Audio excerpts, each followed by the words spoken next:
这里是五哥在泰国芭提雅的养老生活频道。这里是芭提雅附近班纳蒙县这个苏空威公路边上一家专门修空调的小店。修汽车空调修得非常不错，因为五哥这个空调在那个苏空威大店修了3次，空调修好以后隔2、3天又坏了，因为那个大店没找到真正的原因。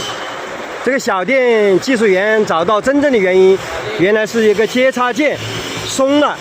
所以风扇一直在转现在搞定了，应该就没问题了。小店出人才，大店都是看天气